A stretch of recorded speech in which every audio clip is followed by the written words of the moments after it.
Me kaikki jaamme käsityksen osaamisen ja koulutuksen tärkeästä merkityksestä Suomen tulevaisuudelle.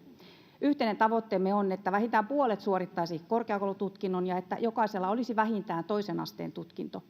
Samaan aikaan, kun eläminen nyt kallistuu, aikoo hallitus heikentää opiskelijoiden opiskelun edellytyksiä.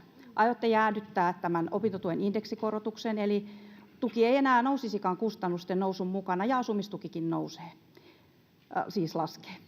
Kompensaatioksi olette tarjoamassa enemmän opintolainaa.